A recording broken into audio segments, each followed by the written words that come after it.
ایک یہ کہ گلگت بلتستان کے انتخابات میں دھاندلی اور جعل سازی، اور دوسرا یہ کہ پی ٹی آئی حکومت کی جانب سے قرضوں کے بڑھتے ہوئے ہجوم اور مجموعی ابتری معاشی کی صورتحال کو زیر بحث لایا جائے۔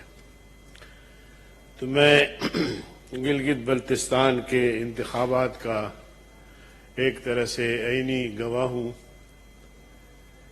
باقی جماعتیں بھی وہاں سرگرم تھیں، اور جمعیت علماء اسلام نے بھی میری تشکیل کی تھی گلگت بلتستان کے لیے۔ میں جب وہاں پہنچا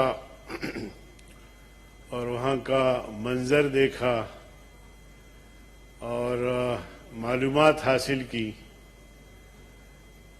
ہم سوچ رہے تھے کہ 2018-25 جولائی کے انتخابات کے بعد جو پورے ملک میں ایک شور مچا اور یہ کہا گیا کہ پاکستان کی تاریخ میں یہ بدترین دھاندلی ہے، اور تمام اپوزیشن جماعتوں نے ان انتخابات کو تسلیم کرنے سے انکار کیا۔ پھر ہم نے ملک میں تقریباً 15 ملین مارچ کی، اور یہاں اسلام آباد میں آزادی مارچ کے لیے ہم 15 دن یہاں بیٹھے اور لاکھوں لوگ ہمارے ساتھ شریک تھے۔ تو ہم تھوڑا سا سوچ رہے تھے کہ اس سے کچھ نہ کچھ حکمرانوں کو، الیکشن کمیشن کو، پس پردہ قوتوں کو تھوڑا سا سبق حاصل ہوگا کہ وہ گلگت بلتستان میں ایسا نہیں کریں گے۔ مگر جناب چیئرمین، جب ہم نے وہاں صورتحال دیکھی، ہمارے اپنے جو مؤثر لوگ تھے ان کو بھی ترغیب دے دے کر جو ہے وہ پی ٹی آئی میں شامل کیا جا رہا تھا، پیپلز پارٹی سے، مسلم لیگ سے، اور پھر اس حد تک ہمیں معلومات ہوئی، واللہ عالم، لیکن میں کوئی غلط رپورٹنگ نہیں کر رہا آپ کے سامنے، اس حد تک ہمیں معلوم ہوئی کہ 14 ممبران کی پہلے سے نوٹیفیکیشن تیار کر کے رکھ دیا گیا کہ اگر کوئی کمی بھی ہو جائے گی یا ان لوگوں کو جن کو انہوں نے ہائر کیا تھا ان کو ساتھ رکھنے کے لیے کہ جی آپ کے نوٹیفائی مکمل ہے، بس ایک رسمی اعلان جو ہے وہ الیکشن کے بعد کیا جائے گا۔ تو چنانچہ دنیا نے دیکھا، اور جس شخصیت کو اس کام کے لیے وہاں ہائر کیا گیا تھا، جناب چیئرمین، بڑی خوش قسمتی یا بدقسمتی کی بات ہے کہ اب اس شخصیت کو کشمیر پہ مسلط کیا گیا ہے۔ اس کا ٹرانسفر ابھی کشمیر ہو گیا ہے کہ آپ کو صد مبارک، آپ نے گلگت بلتستان کے انتخابات جتوا کے دیے، تو اب کشمیر کو فوکس کرے۔ تو اس حد تک یہ سارا کچھ چل رہا ہوتا ہے۔ میرے بھائی اس کا انکار کریں، ان کا حق ہے، لیکن جو میں نے دیکھا، جو میں نے سمجھا، جو مجھے رپورٹیں ہوئی، اور آج بھی معتبر ذرائع سے یہی پتہ لگا کہ اسی شخصیت کو پھر کشمیر جو ہے وہ ٹرانسفر کیا گیا ہے۔ تو یہ تھے ماشاءاللہ گلگت بلتستان کے انتخابات، جو جن قوتوں نے 2018 کے الیکشن میں جس طرح نتائج تبدیل کیے، ایک امیدوار ادھر جیت رہا ہے تو ادھر سے وہ ہار رہا ہوتا ہے، تو انہی قوتوں نے پھر یہ سارا ماحول بنایا، اور ان حضرات کو جس طرح مرکز میں حکومت بنا کے دی، اب گلگت بلتستان میں بھی انہوں نے یہی کارنامہ دہرایا، جو میں سمجھتا ہوں کہ پاکستان کی تاریخ کا سیاہ ترین دور یا دن ہوگا۔ اس سے اگلی بات یہ ہے کہ جناب والا، پی ٹی آئی کی جو حکومت ہے، ماشاءاللہ بڑے اچھے حساب کتاب دے رہے تھے ہمارے پرویز رشید صاحب، پھر اس کے بعد تنگی صاحب نے بھی، کہ ہم نے اگر قرضے لیے تو ہم بتا سکتے ہیں کہ ان قرضوں کا ہم نے کیا کیا۔ انہوں نے جو قرضے لیے ہیں کوئی میگا پروجیکٹ بتائے کہ جی ہم نے ان قرضوں سے یہ بڑے بڑے میگا پروجیکٹ قائم کیے ہیں، یہ فلاحی ادارے قائم کیے ہیں، غربت کو ختم کرنے کے لیے یہ اقدامات کیے ہیں۔ اس وقت جو ہے وہ غربت کی لکیر سے یعنی پہلے اگر 30% تھے تو اب 45% غربت کے لکیر سے نیچے زندگی گزارنے والے لوگ ہیں۔ ان کے لیے کیا کیا اقدامات کیے ہیں۔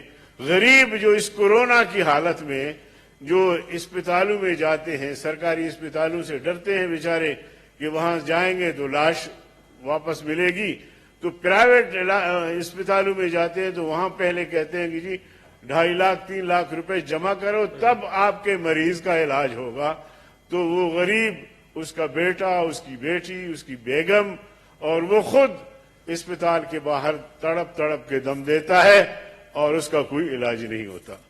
تو جناب چیئرمین، میں کیا بتاؤں ان کا حساب کتاب، اگر میں بھی کھولوں گا تو ٹائم لگے گا، آپ شاید سمجھیں گے کہ وقت کم ہے، مگر سوال یہ ہے کہ یہ اپنا کارکردگی تو بتائیں، ہم پہ تو تنقید کرتے ہیں جی۔ یہ سب کچھ جو ہے وہ 70 سال میں جو کچھ ہوا ہے وہ سارا کچھ ہمارے گلے میں ڈال لیتے ہیں یعنی سابقہ حکومتوں کے گلے میں، تو اپنا کم از کم حساب کتاب تو دے دے۔ اپنا حساب کتاب اپنے لوگوں سے وہ نہیں لینا کہ بی ٹی آر، مالم جبا، چینی چور، آٹا چور اور پاپا جونز پیزا اور یہ ساری چیزیں جناب والے منہ میں پانی آتا ہے اس طرح کی چیزیں کا نام لے کے۔ سلائی مشین سے جناب عالی آف شور کمپنیاں اور فارن فنڈنگ، ادویات کی قیمتوں میں بے تحاشا اضافہ، پیٹرولیم کے مصنوعات پہ ڈاکے اور روزانہ بم دھماکے، نیازی آف شور کمپنی، 270 کے سکینڈلز، یہ آپ ساری چیزیں آپ دیکھ لیں جناب چیئرمین، ان کا تو کم از کم حساب دے دے۔ لیکن نیب کو انہوں نے ہمارے پیچھے لگا دیا ہے، ہمارے پگڑیاں اچھال رہے ہیں۔ یہ جو 10 12 14 چیزیں جو میں نے آپ کو بتا دیا ہے، اس کے علاوہ بہت سارا کچھ ہے۔ اگر نیب احتساب کا ادارہ ہے، اگر نیب غیر جانبدارانہ تحقیقات اس کا ادارہ ہے، تو پھر نیب حکومت تھینک یو صاحب، ایک منٹ ذرا سب کافی اگر مہربانی کرے پھر اس کا بھی احساس کرے کہ جو موجودہ حکومت ہے جس طرح اس نے لوٹ مار مچا دی ہے، جس طرح کرپشن کا بازار گرم کیا ہے، کم از کم ان کا بھی مواخذہ ہونا چاہیے۔ نہیں، ان میں سے کسی کا مواخذہ نہیں ہو رہا اور غریب اور قوم کو بے تحاشا بے رحمانہ لوٹا جا رہا ہے، اور اس میں کسی سطح پہ بھی ہم نہیں دیکھ رہے کہ کوئی وہ نہیں۔ تو میں سمجھتا ہوں کہ اس حکومت کا جائزہ اگر لیا جائے تو ہم جہت یہ حکومت ناکام ہے، اس حکومت کو استعفیٰ دے کے گھر جانا چاہیے۔ اور کل انشاءاللہ ہم ایک بھرپور مظاہرہ کریں گے الیکشن کمیشن کے سامنے، اور اس کی بنیادی وجہ بھی یہی ہے کہ 2018 کے الیکشن میں جس طرح کی دھاندلی ہوئی، پھر گلگت بلتستان میں، اب کشمیر میں جو کچھ ہونے جا رہا ہے، تو یہ انتہائی شرمناک ہے، اور ہم ان کو ذرا یاد دلانا چاہیں گے کہ تم نے 2018 میں یا گلگت بلتستان میں جو کارنامے انجام دیے ہیں وہ انتہائی شرمناک ہے۔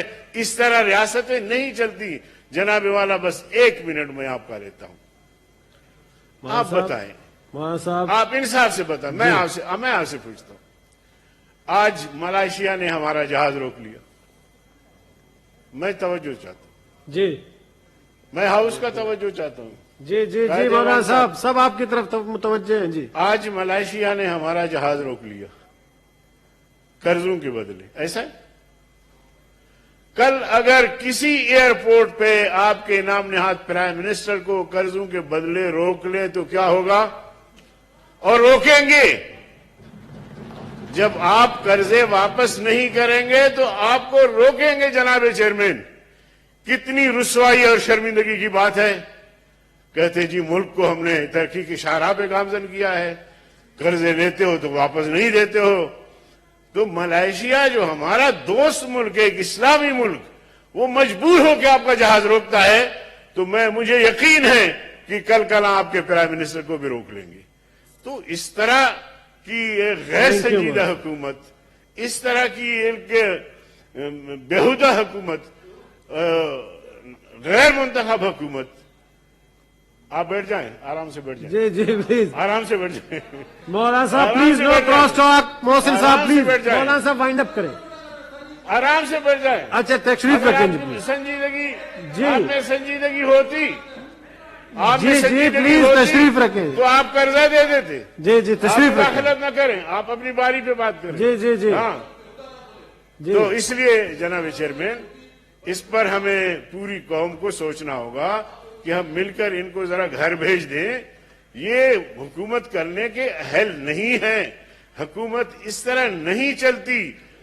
آپ دیکھیں، آپ کا جو ہے وہ پرائم منسٹر، آپ کا چیف جسٹس، آپ کا آرمی چیف جا کے دیامر بھاشا ڈیم کے لیے چندہ کرتے ہیں۔ شاید آپ کے علم میں نہ ہو، ان کے علم میں بھی نہ ہو، 100 ارب روپے دیامر بھاشا ڈیم کے لیے نواز شریف نے پہلے تقسیم کیے وہاں کے آبادکاروں کو۔ 24 ارب Thank you, مولانا روپے صاحب۔ اس کے لیے، ایک سیکنڈ، 24 ارب روپے اس کے لیے۔ مولانا صاحب بہت ٹائم ہو گیا، باقی ساتھیوں نے بھی تقریر کر بس ختم ہو گئی بات، جی۔ ختم ہو گئی بات نا۔ اب یہ تینوں نے چندے کیے، یہ پیسے کدھر ہیں، اس کا بھی تو حساب دے دیں۔ بہت شکریہ۔ Thank you ji deputy chairman صاحب۔